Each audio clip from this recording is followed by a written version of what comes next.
ازيكم عاملين ايه؟ يا رب تكونوا بخير. معاكم هند محمد، قناه حياتك احلى عند محمد. هنعمل النهارده معاكم مكرونه بولونيز او المكرونه باللحمه المفرومه.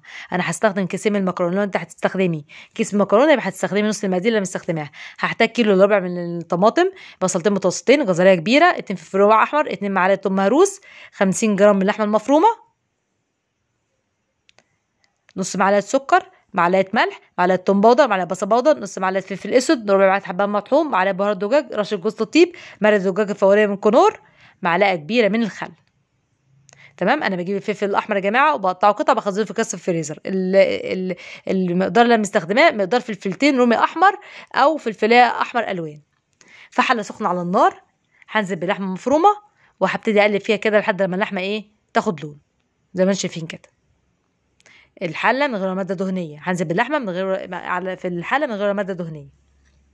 في الكبه هضرب الجزر مع البصل مع الطماطم مع فلفل رومي احمر مع الثوم، كل ما اقعد لحد اخلي عجينه. هنا هحط البهارات هنا على اللحمه، عايزه تحطيها مع الطماطم والبصل في الكبه وترمي، مفيش اي مشكله، الاثنين هيدوا نفس النتيجه.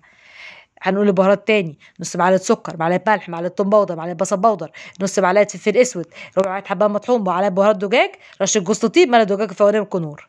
هنزل هنا معلقه الخل وهقلبها كده مع اللحمه المفرومه. هنزل بصلصه الطماطم. بصوا الصلصه يا جماعه عامله ازاي، ضربت المكونات كلها مع بعض جامد لحد ما خليتها كده عامله زي العجينه، وهقفل عليها كده واسيبها لحد لما تتسبك. اهو ده شكلها بعد ما اتسبكت. بصوا كده، اهو ده القوام اللي انا عايزاه للصلصه.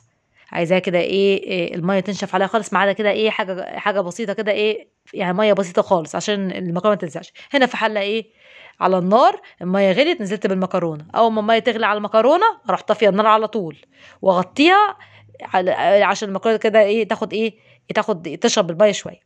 اهو ده شكل المكرونه. صفيتها وغسلتها بالميه وحطيتها في الصلصه.